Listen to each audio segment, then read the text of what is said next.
As a child, one of my most prized possessions was a large map of the world. It was pinned on the wall by my bed. I would stare at it every night. I had memorized the names and locations, noting capital cities, as well as oceans and seas, and the rivers that flowed into them, the names of major mountain ranges and deserts.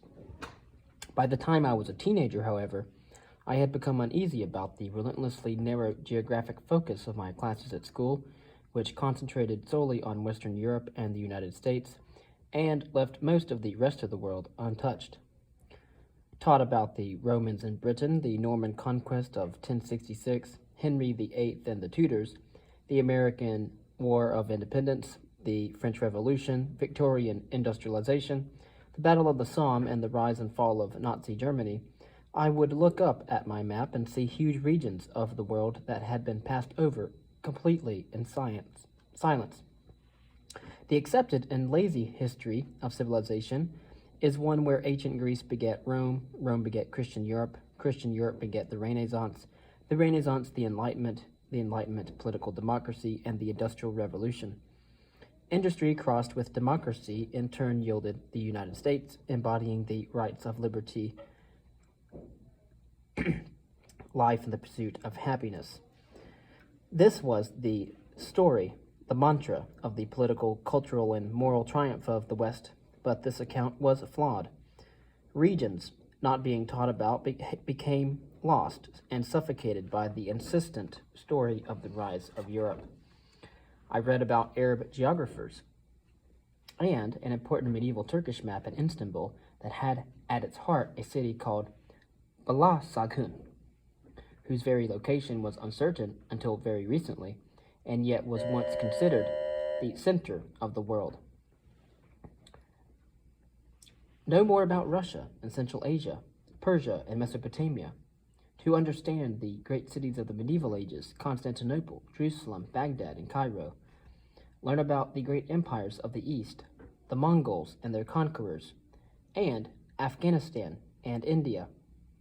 Consider also China. For millennia, the region lying between East and West, linking Europe with the Pacific Ocean, was the axis on which the globe spun. The halfway point between East and West, running broadly from the eastern shores of the Mediterranean and the Black Sea to the Himalayas, might seem an unpromising position from which to assess the world. This is a region that is now home to states like Kazakhstan and Uzbekistan, Kyrgyzstan, Turkmenistan, Tajikistan, and the countries of a region associated with regimes that are unstable, violent, and a threat to international security, like Afghanistan, Iran, Iraq, and Syria, or ill-versed in the best practices of democracy like Russia and Azerbaijan. They are places with poor records on human rights, where freedom of expression in matters of faith, conscience, and sexuality is limited, and where control dictates what does and what does not appear in the press. Such countries, in fact, are the bridge between East and West, the very crossroads of civilization. As they have done since the beginning of history, it was here that civilization was born. It was in this bridge between East and West that great metropolises were established nearly 5,000 years ago, where the cities of Harappa and Mohenjo-Daro in the Indus Valley were wonders of the ancient world. Other great centers of civilization, such as Babylon, Nineveh, Uruk, and Akkad, in Mesopotamia were famed for their grandeur and architectural innovation. One Chinese geographer, writing more than 2 millennia ago, noted that the inhabitants of Bactria, centered on the Oxus River and now located in northern Afghanistan, were legendary negotiators and traders. Its capital city was home to a market where a huge range of products were bought and sold, carried far and wide. This region is where the world's great religions burst into life, where Judaism, Christianity, Islam, Buddhism, and Hinduism jostled with each other. It is the cauldron where language groups competed, where Indo-European, Semitic, and Sino-Tibetan tongues waged alongside those speaking Altaic, Turkic, and Caucasian. This is where great empires rose and fell, where the after effects of clashes between cultures and rivals were felt thousands of miles away. Standing here opened up new ways to view the past and showed a world that was profoundly interconnected. where what happened in the Central Asia could be felt in the North Africa, where events in Baghdad resonated in Scandinavia, where discoveries in the Americas altered the prices of goods in China and led to a surge in demand in the markets of northern India. These tremors were carried along a network that fans out in every direction, routes along which pilgrims and warriors, nomads and merchants have traveled, goods and produce have been bought and sold, and ideas exchanged, adapted and refined. They have carried not only prosperity, but also death and violence, disease and disaster. In the late 19th century, this sprawling web of connections was given a name by an eminent German geologist, Ferdinand von Richthofen. The word was Seidenstraßen, or the Silk Roads. These pathways serve as the world's central nervous system, in a sense, connecting people and places together, but lying beneath the skin, invisible to the naked eye. Just as anatomy explains how the body functions, understanding these connections allows us to understand how the world works. And yet, it has been forgotten by mainstream history. In fact, the narrative of the past has become so dominant and well established that there is no place for a region that has long been seen as peripheral to the story of the rise of Europe and Western society. The present has washed away the past. Gone are the days when the name of Kabul conjured up images of the gardens planted and tended by the great Babur, founder of the Mughal Empire in India. Modern impressions about Iran have obscured the glories of its more distant history, when its Persian predecessor was a byword for good taste in everything, from the fruit served at dinner to the stunning miniature portraits produced by its legendary artists, to the paper that scholars wrote on. Indeed, the best paper for calligraphy was produced in Damascus, Baghdad, and Samarkand. Places like those names are all but forgotten, once dominated. Dotted across the spine of Asia, cities were strung like pearls, linking the Pacific to the Mediterranean. Urban centers spurred with rivalry between rulers and elites, prompting ever more ambitious architecture and spectacular monuments. Libraries and observatories of immense scale and cultural influence dotted the region, connecting Constantinople to Damascus, Kabul, and Kashgar. Cities such as these became home to brilliant scholars who advanced the frontiers of their subjects. The names of only a small handful are familiar today. Men like Avicenna, also known as Ibn Sina, in the fields of astronomy and medicine.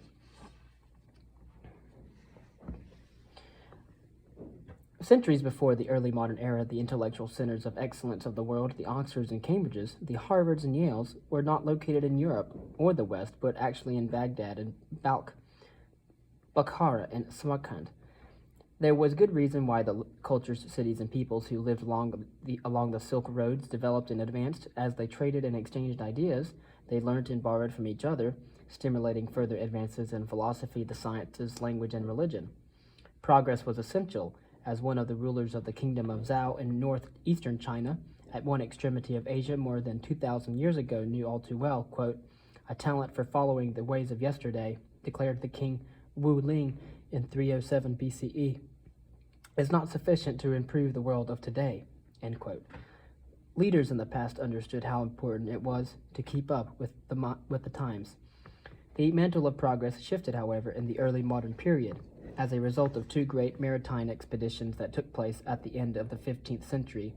In the course of 6 years in the 1490s, the foundations were laid for a major disruption to the rhythm of long-established systems of exchange.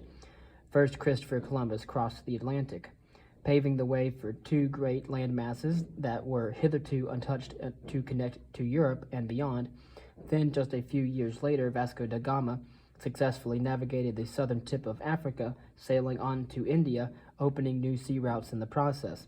The discoveries changed patterns of interaction and trade and effected a remarkable change in the world's political and economic center of gravity. Just think about the Atlantic trade that happened between Africa, the Americas, and Europe. Suddenly, Western Europe was transformed from its position as a regional backwater into the fulcrum of a sprawling communication, transportation, and trading system. At a stroke, it became the new midpoint between East and West. The rise of Europe sparked a fierce battle for power and for control of the past. History was reshaped to emphasize the struggle for resources and for command of the sea lanes. One might remember that a concept of a stone, which has long been a source of fascination for philosophers and psychoanalysts. In Greek mythology, it had it that Zeus, father of the gods, released two eagles, one at each end of the earth, and commanded them to fly towards each other. A sacred stone, the omphalos, the navel of the world, was placed where they met to enable communication with the divine. Of course, the precise position ended up somewhere between the Black Sea and the Himalayas, the history of a region that was never mentioned in the books and did not have a name. My hope is that I can embolden others to study peoples and places that have been ignored by scholars for generations by opening up new questions and new areas of research. I hope to prompt new questions to be asked about the past, for truisms to be challenged and scrutinized, and above all, I hope to inspire to look at history in a different way. The Silk Road. Origins. From the beginning of time, the center of Asia was where empires were made. The alluvial lowlands of Mesopotamia, fed by the Tigris and Euphrates, provided the basis for civilization itself. For it was in this region that the first towns and cities took shape. Systematized agriculture developed in Mesopotamia and across the whole of the Fertile Crescent, a band of highly productive land with access to plentiful water stretching from the Persian Gulf to the Mediterranean coast. It was here that some of the first recorded laws were disseminated nearly 4,000 years ago by Hammurabi, king of Babylon, who detailed his subjects' obligations and set out fierce punishments for their transgressions. Although many kingdoms and empires sprang up from this crucible, the greatest of all was that of the Persians. Expanding quickly in the 6th century BCE from a homeland in what is now southern Iran, the Persians came to dominate their neighbors, reaching the shores of the Aegean, conquering Egypt and expanding eastwards as far as the Himalayas. Their success owed much to their openness, to judge from the Greek historian Herodotus. As you would know, Herodotus wrote about the Persian Wars. As to the extent of why the Persians wanted to conquer Greece, well, back then it was actually glorious to conquer other peoples. And so Herodotus wrote that the Persians are greatly inclined to adopt foreign customs. He wrote, the Persians were prepared to abandon their own style of dress when they concluded that the fashions of a defeated foe were superior, leading them to borrow styles from the Medes as well as from the Egyptians. The willingness to adopt new ideas and practices was an important factor in enabling the Persians to build an administrative system that allowed the smooth running of an empire which incorporated many different peoples. A highly educated bureaucracy oversaw the efficient administration of the day-to-day life of the empire, recording everything from payments made to workers serving the royal household, to validating the quality and quantity of goods bought and sold in marketplaces. They also took charge of the maintenance and repair of a road system crisscrossing the empire that was the envy of the ancient world. These roads were also known as the royal roads, a road network that linked the coast of Asia Minor with Babylon, Susa, and Persepolis, enabled a distance of more than 1,600 miles to be covered in the course of a week, an achievement viewed with wonder by Herodotus, who noted that neither snow, rain, heat, nor darkness could slow the speedy transmission of messages. Investment in agriculture and the development of pioneering irrigation techniques to improve crop yields helped nurture the growth of cities by enabling increasingly large populations to be supported from surrounding fields, not only in the rich agricultural lands to either side of the Tigris and Euphrates, but also in valleys served by the mighty Oxus and Iaxartes rivers, now known as the Ami Darya and Sirdarya, as well as in the Nile Delta after its capture by Persian armies in 525 BCE. The Persian Empire was a land of plenty that connected the Mediterranean with the heart of Asia. Persia presented itself as a beacon of stability and fairness, as a trilingual inscription hewn into a cliff face at Behistun demonstrates.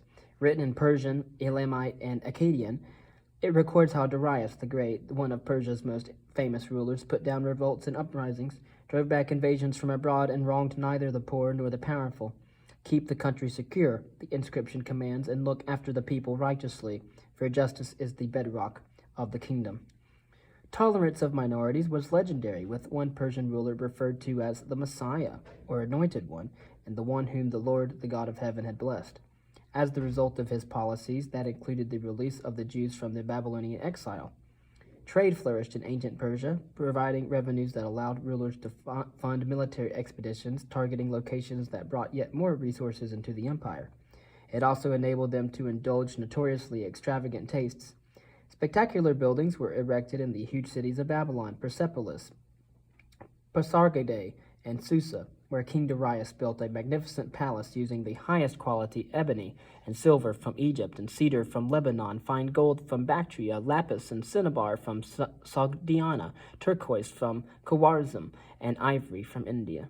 The Persians were famous for their love of pleasure, and according to Herodotus, only had to hear of a new luxury to yearn to indulge it.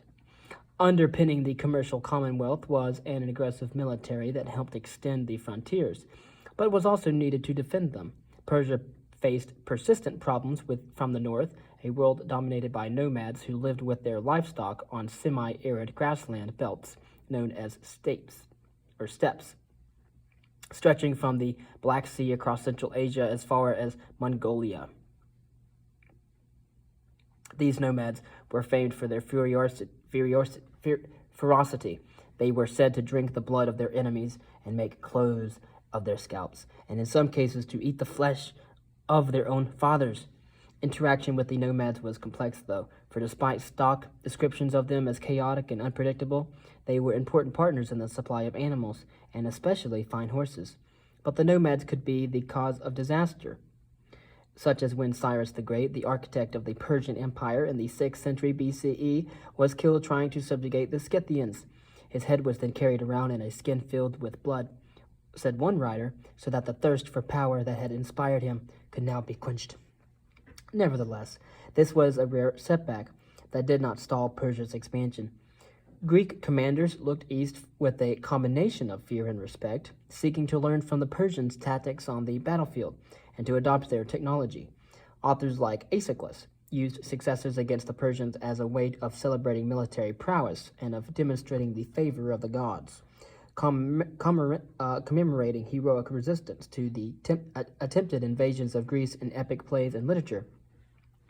I have come to Greece, says Dionysius in the opening lines of the Bacchae, from the fabulously wealthy east, a place where Persia's plains are bathed in sunshine, where Bactria's towns are protected by walls, and where beautifully constructed towers look out over coastal regions. Asia and the East were the lands that Dionysius set dancing with the divine mysteries long before those of the Greeks. None was a keener student of such work than that of Alexander of Macedon, when he took the throne in 336 BCE, following the assassination of his father, the brilliant King Philip II. There was no question about which direction the young general would head in his search for glory. Not for a moment did he look to Europe, which offered nothing at all. No cities, no culture, no prestige, no reward, for only the Greeks were rocks. For Alexander, as for all ancient Greeks, culture, ideas, and opportunities, as well as threats, came from the East. It was no surprise that his gaze fell on the greatest power of antiquity, Persia. After dislodging the Persian governors of Egypt in a lightning strike in 331 BCE, Alexander set off for an all-out assault on the empire's heartlands. The decisive confrontation took place later in 331 on the dusty plains of Gaugamela near the modern town of Erbil in Iraqi Kurdistan, where he inflicted a spectacular defeat on the vastly superior Persian army under the command of Darius III, perhaps because he was fully refreshed after a good night's sleep. According to Plutarch, another ancient writer, Alexander insisted on resting before engaging the enemy, sleeping so deeply that his concerned commanders had to shake him awake. But dressing in his favorite outfit, he put on a fine helmet so polished that it was as bright as the most refined silver, grasped a trusted sword in his right hand, and led his troops to a crushing victory that opened the gates of an empire. Tutored by Aristotle, or so we think, Alexander had been brought up with a high hope of resting his shoulders upon Aristotle. He did not disappoint. After the Persian armies had been shattered at Gaugamela, Alexander advanced east. One city after another surrendered to him as he took over the territories controlled by his defeated rivals. Places of legendary size, wealth, and beauty fell before the young hero. Babylon surrendered, its inhabitants covering the road leading to the great city with flowers and garlands, while silver altars heaped with frankincense and perfumes were placed on either side. Cages with lions and leopards were brought to be presented as gifts. Before long, all the points along the royal road that linked the major cities of Persia and the communication network that connected the coast of Asia Minor with Central Asia had been taken by Alexander and his men. Although some modern scholars have dismissed him as a drunken juvenile thug, Alexander appears to have had a surprisingly delicate touch when it came to dealing with newly conquered territories and peoples. He was often very careful when it came to local religious beliefs and practices, showing tolerance and also respect. For example, he was reportedly upset by the way the tomb of Cyrus the Great had been desecrated, and not only restored it, but punished those who had defiled his shrine. Alexander ensured that Darius III was given a funeral befitting his rank and buried alongside other Persian rulers after his body had been found dumped in a wagon following his murder by one of his own lieutenants. Alexander was also able to draw more and more territory under his sway because he was willing to rely on local elites. If we wish not just to pass through Asia but to hold it, he is purported to have said, we must show clemency to these people. It is their loyalty which will make our empire stable and permanent. Local officials and old elites were left in place to administer towns and territories that were conquered. Perhaps Alexander himself took to adopting traditional titles, and he even wore Persian clothing to underline his acceptance of local customs. He was keen to portray himself not so much as an invading conqueror, but as the latest heir of an ancient realm, despite howls of derision from those who told all who would listen that he had brought misery and soaked the land with blood. It is important to remember that much of our information about Alexander's campaigns, successes, and policies derives from later historians whose accounts are often highly idealized and breathless with enthusiasm in the coverage of the young general's exploits. Nevertheless, even if we need to be cautious about the way that the collapse of Persia is covered in the historical sources, the speed with which Alexander kept extending the frontiers further east tells its own story. He was an energetic founder of new cities, usually named after himself, that are now more often known by other names, such as Herat, or Alexandria in Aria, Kandar, Alexandria in Arachosia, and Bagram, Alexander at Caucasum. The construction of these staggering posts and the reinforcement of other further north, stretching to the Fergana Valley, were new points running along the spine of Asia. New cities with powerful defenses as well as standalone strongholds and forts were primarily built to defend against the threat posed by tribes of the steppes who were adept at launching devastating attacks on rural communities. Alexander's program of fortification was designed to protect new areas that had only recently been conquered. Similar concerns met with similar responses further east at precisely this time. The Chinese had already developed a concept of representing the civilized world set against the challenges of the peoples from the steppes. An intensive building program expanded a network of fortification into what became known as the Great Wall of China and were driven by the same principle as that adopted by Alexander. Expansion without defense was useless. Back in the 4th century BCE, Alexander himself continued to campaign relentlessly, circling back through the Hindu Kush and marching down the Indus Valley, again founding new strongholds with garrisons, although by now meeting with regular cities of protest from his weary and homesick men.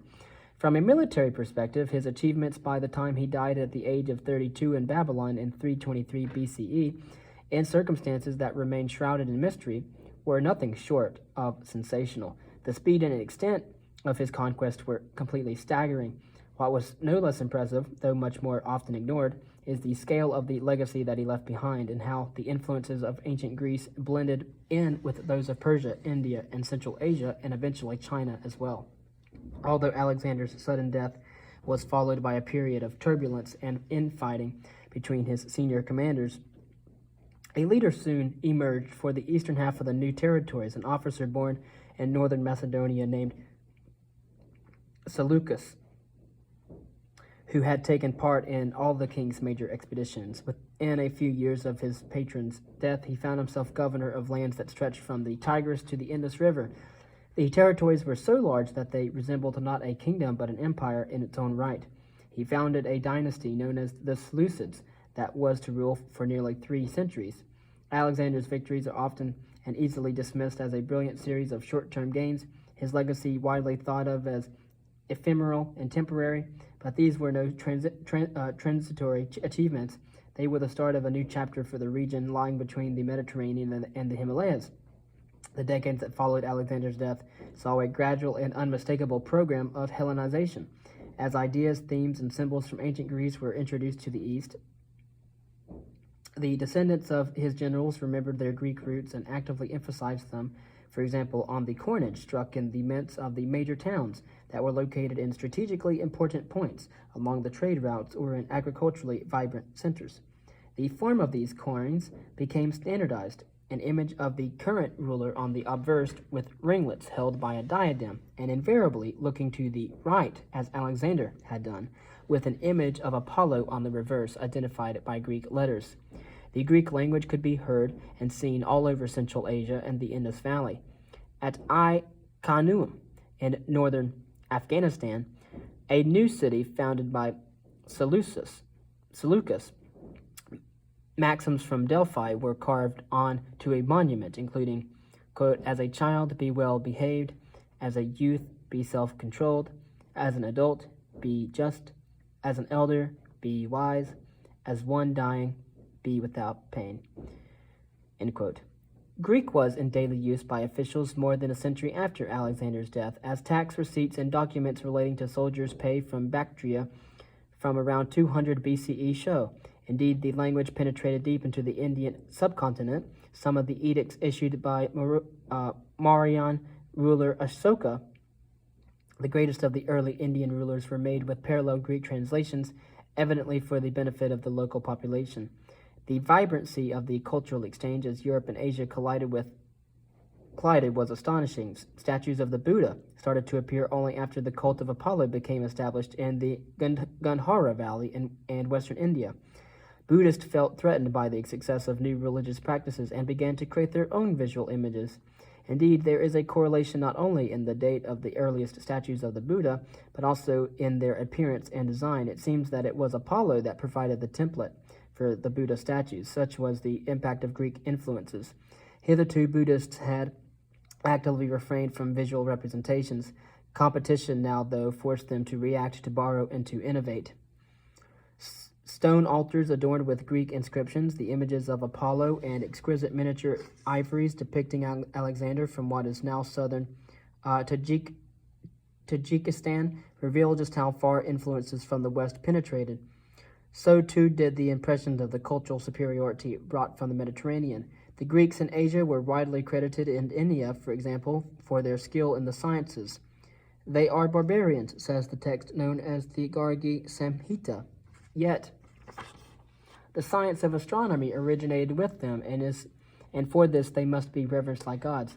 According to Plutarch, Alexander made sure that Greek theology was taught as far away as India, with the result that the gods of Olympus were revered across Asia. Young men in Persia and beyond were brought up reading Homer and chanting the tragedies of Sophocles and Euripides, while the Greek language was studied in the Indus Valley.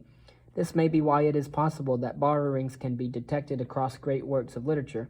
It has been suggested, for instance, that the Ramayana, the Sanskrit epic poem, owes a debt to the Iliad and the Odyssey, which the theme of the abduction of Lady Sita by Ravana is a direct echo of the development or elopement of Helen with Paris of Troy. Influences and inspiration flowed in the other direction as well, with some scholars arguing that the Aeneid was in turn influenced by Indian texts such as the Mahabharata. Ideas, themes, and stories coursed throughout the highways, spread by travelers, merchants, and pilgrims.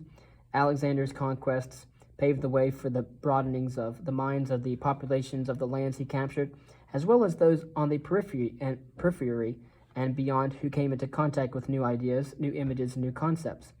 Even cultures on the wild steppes were influenced, as is clear from the exquisite funerary objects buried alongside high-ranking figures found in the Tilya Tepe graves in northern Afghanistan, which show artistic influences being drawn from Greece, as well as from Siberia, India, and beyond. Luxury objects were traded into the nomad world in return for livestock and horses, and on occasion as tribute paid in return for peace. The linking up of the steppes into a interlocking and interconnecting world was accelerated by the growing ambitions of China.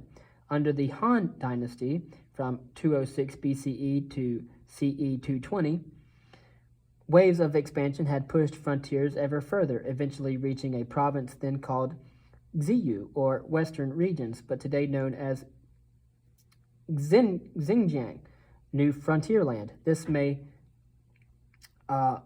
lay beyond the Gansu Corridor, a route 600 miles long linking the Chinese interior with the oasis city of Dunhuang, a crossroads on the edge of the Taklamakan Desert.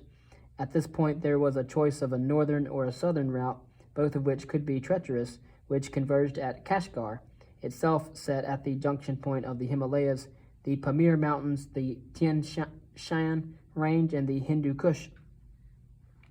This expansion of China's horizons linked Asia together. These networks had hitherto been blocked by the Yuezhi and, above all, the Xiongnu nomadic tribes, who, like the Scythians in Central Asia, were a source of constant concern but were also important trading partners for livestock.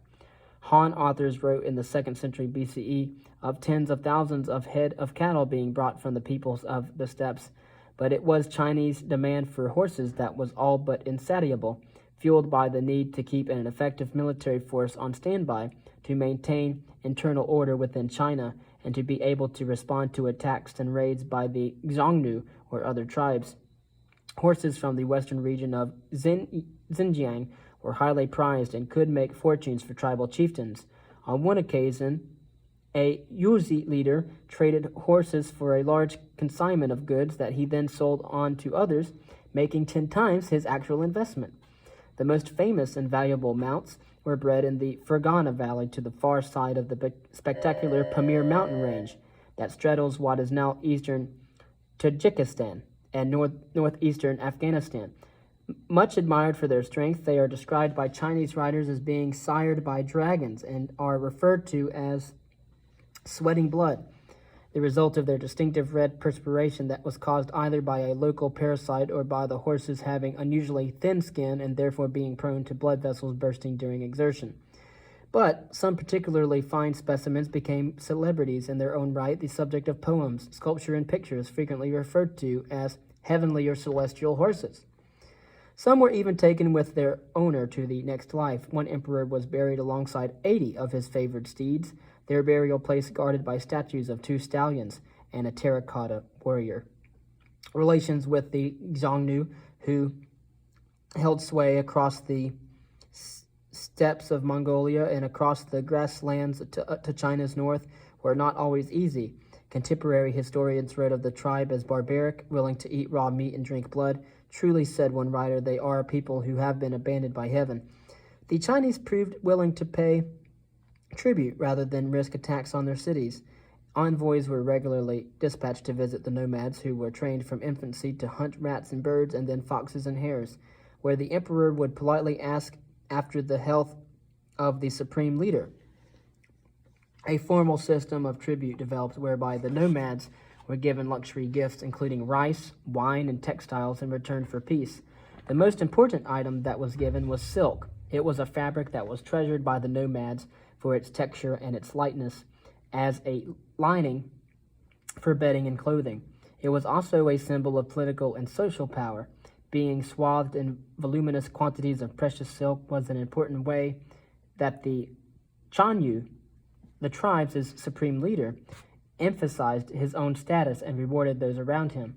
The sums paid in return for peace were substantial. In the first year BCE, for example, the Xiongnu were given 30,000 rolls of silk and a similar amount of raw material, as well as 370 items of clothing. Some officials liked to believe that the tribe's love of luxury would prove its undoing. Now you have this fondness for Chinese things, one envoy brashly told a tribal leader. Xiongnu customs were changing, he said. China, he predicted confidently, will in the end succeed in winning over the whole Xiongnu nation. This was wishful thinking, however. In fact, the diplomacy that maintained peace and good relations took a toll both financially and politically on China. Paying tribute was expensive and a sign of political weakness. So, in due course, the Han rulers of China resolved to deal with the Xiongnu once and for all. First, a concerted effort was made to take control of the agriculturally rich western regions of Xiyu. The nomads were driven back as the Chinese took control of the Gansu corridor in a decade-long series of campaigns that ended in 119 BCE. To the west lay the Pamir Mountains, and beyond them, a new world. China had opened a door leading onto a transcontinental network. It was the moment of the birth of the Silk Roads. The expansion of China saw a surge of interest in what lay beyond. Officials were commissioned to investigate and write reports about the regions beyond the mountains. One such account survives as the Shiji, or historical records written by Sima Qian, son of the imperial court's grand historian, Tai Shi, who continued to work on this account even after he had been disgraced and castrated for daring to defend an impetuous young general who had led troops to defeat. He carefully set out what he had been able to discover about the histories, economies, and armies of the peoples in the Indus Valley, Persia, and Central Asia. The kingdoms of Central Asia were weak, he noted, because of pressure from nomads displaced by Chinese forces who had turned their attention elsewhere. The inhabitants of these kingdoms were poor in the use of arms, he wrote, but clever at commerce, with flourishing markets in the capital, Bactria, where all sorts of goods are bought and sold. Trade between China and the world beyond developed slowly.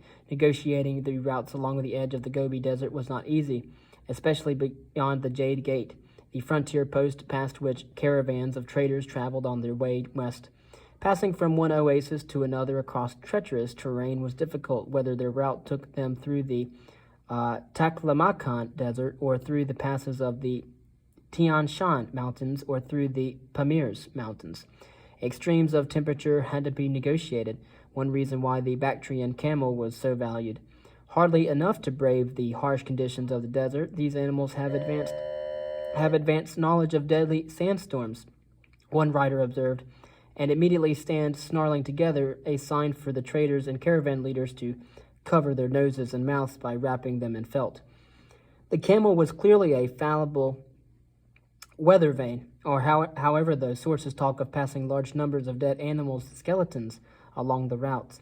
In such tough circumstances, rewards had to be high for the risks in order to be worth taking. Although bamboo and cloth made in Sichuan could be found for sale thousands of miles away in the markets of Bactria, it was primarily rare and high-value goods that were transported over long distances. Chief among these was the trade in silk. Silk performed a number of important roles in the ancient world apart from its value to nomadic tribes. Under the Han Dynasty, which we have just discussed, was from 206 BCE to CE 220, silk was used alongside coins and grain to pay troops. It was in some ways the most reliable currency. Producing money in sufficient quantities was a problem, as was the fact that not all of China was fully monetized. This presented a particular difficulty when it came to military pay, since theaters of action were often in remote regions where coins were all but useless. Grain, meanwhile, went rotten after a time, and as a result, bolts of raw silk were used regularly as currency, either as pay or, in the case of one Buddhist monastery in Central Asia, as a fine for monks who broke the Foundation's rules. Silk became an international currency as well as a luxury product. The Chinese also regulated trade by creating a formal framework for controlling merchants who came from outside territories. A remarkable collection of 35,000 texts from the garrison town of Guanquan, not far from Dunhuang, paints a vivid picture of the everyday goings-on in a town set at the neck of the Gansu corridor. From these texts, written on bamboo and wooden tablets, we learn that visitors passing into China had to stick to designated routes where issued with written passes and were regularly counted by officials to ensure that all who entered the country also eventually made their way home. Like a modern hotel guest folio, records were kept for each visitor, noting how much they spent on food, what their place of origin was, their title, and in which direction they were headed. These measures are to be understood not as a form of suspicious surveillance, but rather as a means of being able to note accurately who was entering and leaving China, as well as what they were doing there, and above all, to record the value of the goods that were bought and sold for customs purposes. The sophistication of the techniques and their early implementation reveal how the imperial courts at the capital of Chang'an, or modern Xi'an, and from the 1st century CE at Luoyang, dealt with a world that seemed to be shrinking before their eyes. We think of globalization now as a uniquely modern phenomenon, but yet 2,000 years ago, too, it was a fact of life, one that presented opportunities, created problems, and prompted technological advance. As it happened, developments many thousands of miles away served to stimulate demand for luxury items and the ability to pay for them. In Persia, the descendants of Seleucus were deposed around 247 BCE by a man whose background is obscure, but his descendants were known as the Arsacids, and they consolidated their hold on power and then set about extending it, skillfully expropriating history to fuse Greek and Persian ideas into an increasingly coherent and robust new identity. The result was a time of stability and prosperity, but it was what was happening in the Mediterranean that provided the greatest stimulus of all. A small town in an unpromising location halfway up the west coast of Italy had slowly managed to turn itself from a provincial backwater into a regional power. Taking over one coastal city-state after another, Rome came to dominate the western Mediterranean. By the middle of the 1st century BCE, its ambitions were expanding dramatically, and attention was focused firmly on the east. Of course, those who lived close to Rome were called the Etruscans. Rome had evolved into an intensely competitive state, one that glorified the military and acclaimed violence and killing.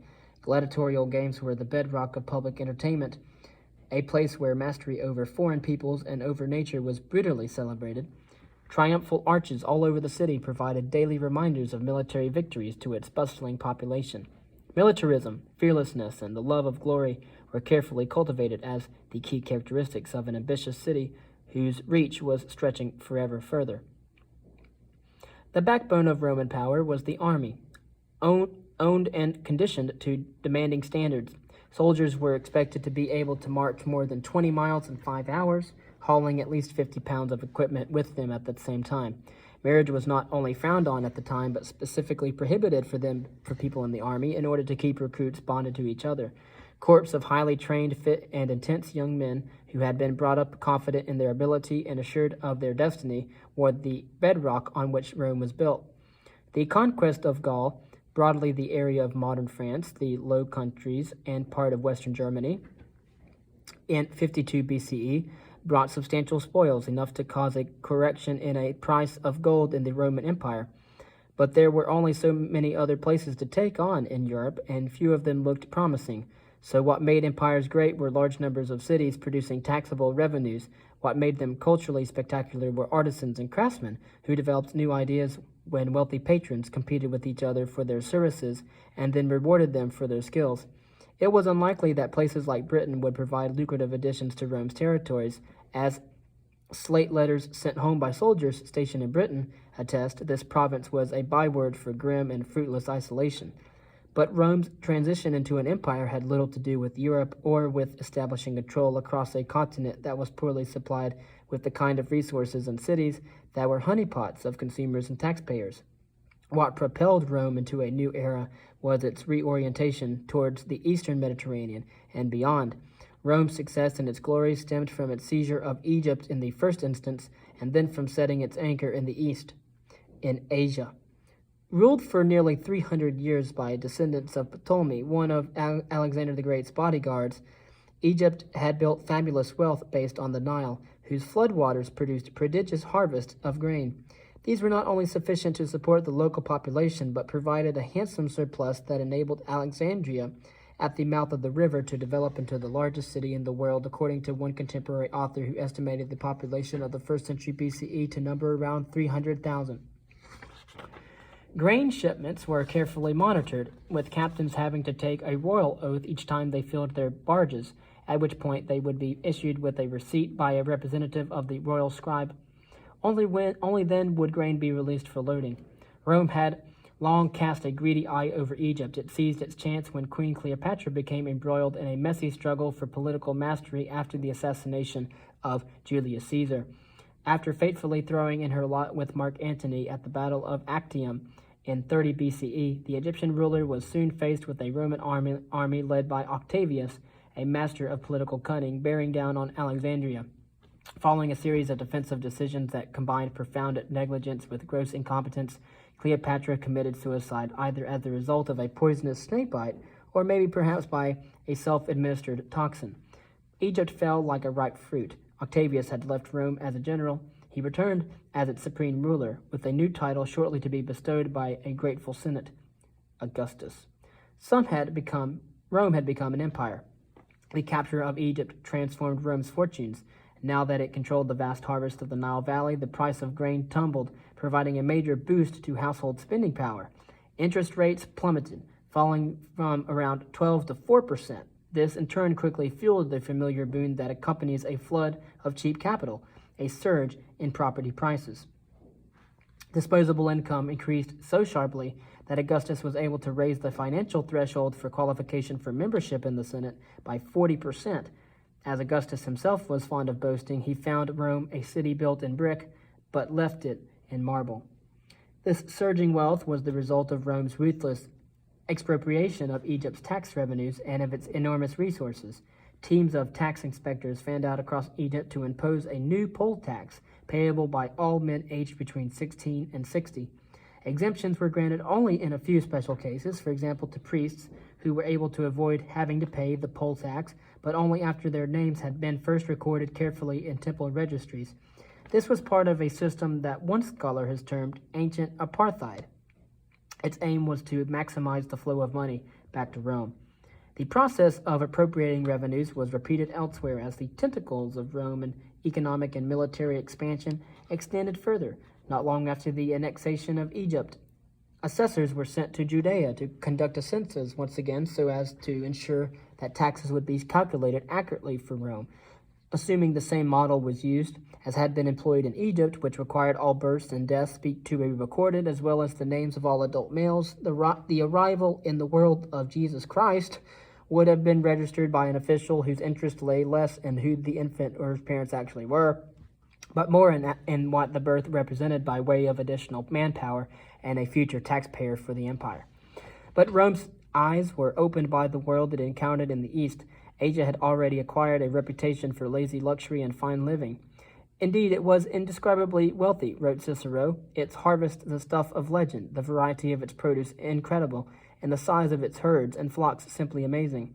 Its exports were colossal. Such was Asia's wealth that Romans opined that its inhabitants could afford to dedicate themselves to idle pleasure. Little wonder that it was in the East that Roman soldiers came of age, wrote the poet Sallust. This was where Roman soldiers learned how to make love, to be drunk, to enjoy statues, pictures, and art. This was hardly a good thing, at least as far as Sallust was concerned. Asia may have been voluptuous and indulging, but its pleasures soon softened the warlike spirits of the soldiers. Presented in this way, the East was the antithesis of everything that stern marital Rome stood for. Augustus himself made a concerted effort to understand what lay beyond the new frontiers in the East. Expeditionary forces were dispatched to the kingdom of Aksum in modern Ethiopia and to the Sabaean kingdoms of Yemen, while the Gulf of Aqaba was being explored even as Roman rule in Egypt was still being cemented.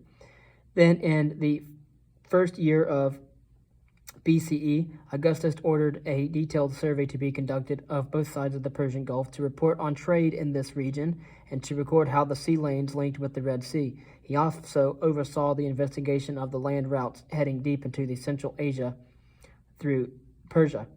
A text known as the Stathmoi Parthikoi, or Parthian stations, was produced around this time. It recorded distances between key points in the east and carefully set out the most important locations from the Euphrates up to the Alexandropolis, modern Kandahar, in Afghanistan in the east. The horizons of traders expanded substantially. According to the historian Strabo, Within a few years of the occupation of Egypt, 120 Roman boats were sailing for India each year from the port of Hormuz on the Red Sea. Commercial exchange with India did not open up so much as explode, as is clear from the extraordinary rich archaeological record from the subcontinent. Roman amphorae, lamps, mirrors, and statues of gods have been recovered from a wide range of sites, including Patanam, Kolhapur, and Coimbatore.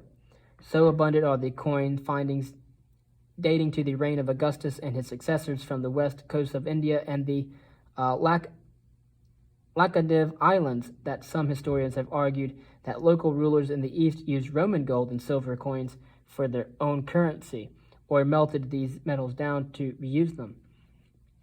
Tamil literature from the period tells of a similar story, recording the arrival of Roman traders with excitement.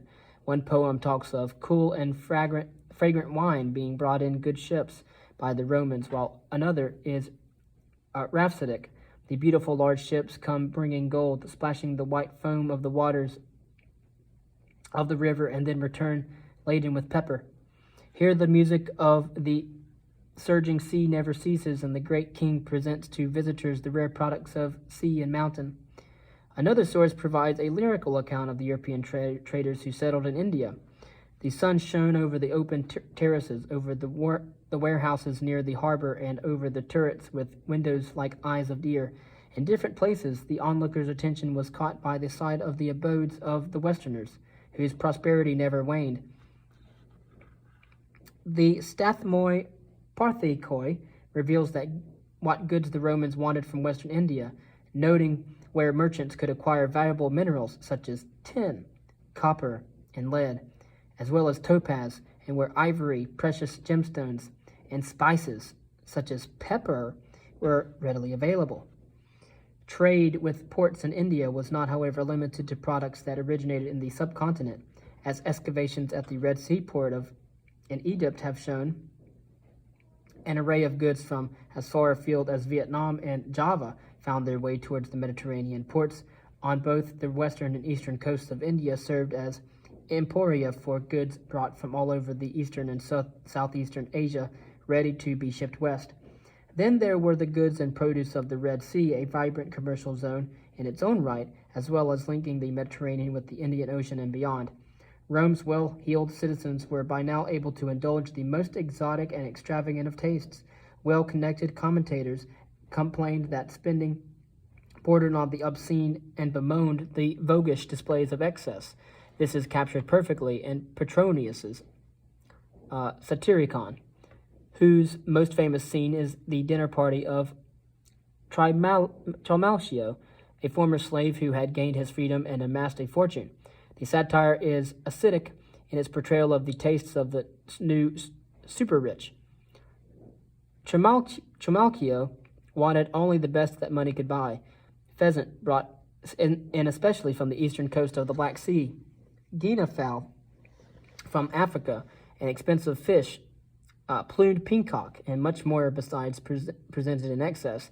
The grotesque theater of presenting dish after dish, live birds sewn inside a whole pig that flew out the moment the ham was carved, or silver toothpicks being given to the guests, was a remorseless parody of the vulgarity and excess of Rome's new wealth.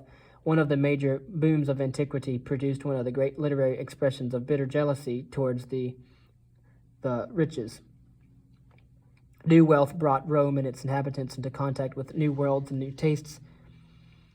One poet typifies the internationalism and expanded knowledge of this period in a poem mourning a young slave girl, comparing her to an untouched lily, to polished Indian ivory, to a red sea pearl with hair finer than Spanish wool, or blonde locks from the Rhine. Where couples wanting to conceive beautiful children would previously have had sex surrounded by erotic images, now, reported one horrified Jewish writer, they bring Israelite slaves and tie them to the foot of the bed for inspiration and because they could afford to. Not all were impressed by the new tastes. The Tiber had been overwhelmed by the waters of the Orontes, the river that flows through Syria and southern Turkey, complained Juvenal in his satires. Later, in other words, Asian decadence had destroyed old-fashioned Roman virtues. Clear off. He wrote, "If you take a shine to a fancy prostitute wearing barbarian headgear, for some conservative observers, it is the appearance of one commodity in particular that appalled China, and that was Chinese silk. Of course, the increasing volume of this fabric available in the Mediterranean caused consternation among traditionalists. Seneca, for one, was horrified by the popularity of the thin, flowing material, declaring that silk garments could barely be called clothing, given they hid neither the curves nor the decency of the ladies of Rome. The very foundation of marital relations was being undermined, he said, as men found they could see through the light fabric that clung to the female form and left little to the imagination. For Seneca, silk was simply a cipher for exoticism and eroticism. A woman could not honestly say she was not naked when she was wearing silk. Others felt the same, for repeated efforts were made to prohibit men from wearing the fabric, including edicts passed by law. Some put it simply, it was disgraceful. 2 leading citizens agreed that Roman men should think it acceptable to sport silken clothing from the East. Others, though, were concerned about the prevalence of silk for different reasons. Writing in the second half of the 1st century CE, Pliny the Elder resented the high cost of the luxury material simply to enable the Roman lady to shimmer in public. The inflated prices were a scandal, he moaned, 100 times the real cost. Huge amounts of money were being spent annually, he continued, on luxuries for us and our women from Asia, with as much as 100 million sesterces per year being pumped out of the Roman economy and into trade markets beyond the frontier. His astonishing sum represented nearly half the annual mint output of the empire and more than 10% of its annual budget. But remarkably, it does not appear to have been wildly exaggerated. A recently discovered papyrus concerning recording the terms of a shipment of goods between Maziris in India and a Roman port on the Red Sea is testimony of how regular large volume business had become by the 2nd century CE. It sets out a series of mutual obligations, explaining clearly at what point the goods were to be considered in the hands of the owner or the shipper, and outlining the sanctions if payment was not effected on the specific date. Long-distance business required rigor and sophistication. Roman merchants did not only pay with coins, however, they also traded finely worked glass, silver, and gold, as well as coral and topaz from the Red Sea and frankincense from Arabia in exchange for textiles, spices, and dyes like indigo. Whatever form it took, the outflow of capital on this scale had far-reaching consequences. One was a strengthening of local economies along the trade routes. Villages turned into towns, and towns turned into cities as businesses flourished and communication and commercial networks extended and became ever more connected. Increasingly impressive architectural monuments were erected in places like Palmyra, on the edge of the Syrian desert, which did well as a trading center linking east with west. Not for nothing has Palmyra been called the Venice of the Sands. Cities on the north-south axis likewise were transformed, with the most dazzling example at Petra, which became one of the wonders of antiquity thanks to its position on the route between the cities of Arabia and the Mediterranean. Then there were fairs that drew in traders from hundreds, if not thousands of miles away at convenient crossroad points. Every September at Batne, near the Euphrates, the town was filled with rich merchants as great crowds gathered for the fair to buy and sell things sent in from India and China, as well as all manner of other things which are also brought there by land and sea. Such was Rome's spending power that it even determined the design of coinage deep in Eastern Asia. After being pushed from the Tarim Basin by the Chinese, Yuezhi nomads had managed to secure a dominant position for themselves to the east of Persia, taking over domains that had been ruled by the descendants of Alexander's generals. In time, though, a thriving empire was born, named after one of the leading groupings within the tribe, the Kushan, which took to minting large quantities of coins modeled on those of Rome.